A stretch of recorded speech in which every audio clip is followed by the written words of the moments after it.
Hello class, this is a video tutorial on calculating area. In this video tutorial, we'll learn why we need two perpendicular lengths to be multiplied, and we'll learn what the area of squares and rectangles are. Since we know that a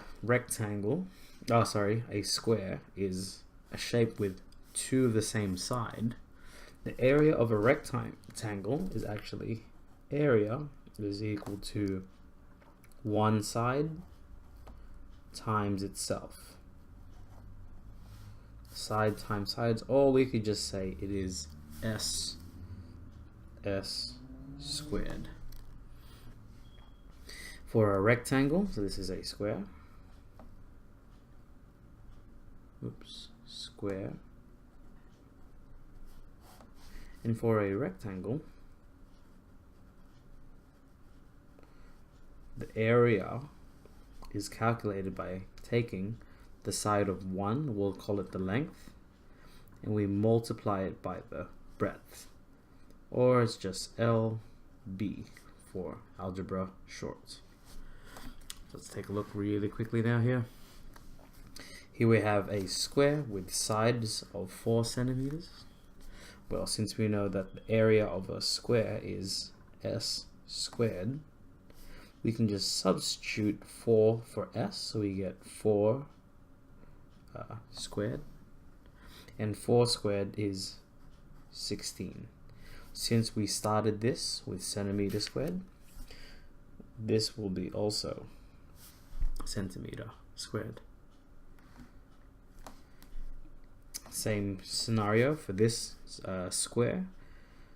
This square has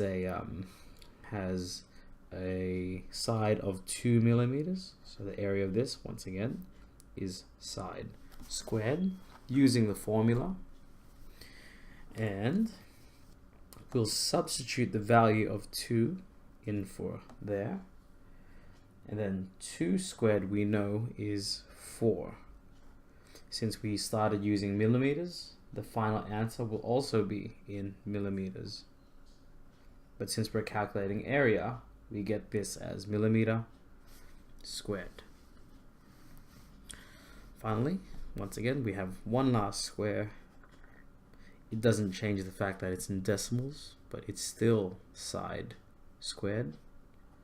Substituting the value of 3.5, we get 3.5 squared. And 3.5 squared is equal to 12.25. Since it is in meters, it will also be in meters squared. Now, for areas of rectangles, you're wondering what might length or breadth be. It actually doesn't matter which order we do it in, and I'll demonstrate it to you using these two. Let's say that we take that the length is this one here, so we'll let this be L, and this one we'll let it equal to B. So we will now know that the area of this rectangle is L times B. L is 7 times 5, we get 35. Since it is in centimeters, we keep it in centimeter squared. Same scenario for this one, but now let's say we'll make it the other way around. Let's say that the length is not the horizontal. We'll say that this is the length and that is the breadth. So for the area of this, we get length times breadth. The length is 2 times 3, which will give us 6. But now, I actually missed this one. This is in centimeters, that is in millimeters, which means we have to convert both of them into the same unit of measurement. Since this is centimeters, let me change this.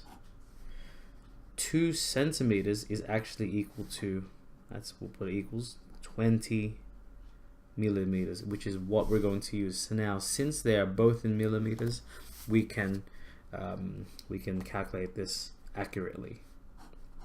So we have now 20 times 3. 20 times 3 is 60 millimeters squared.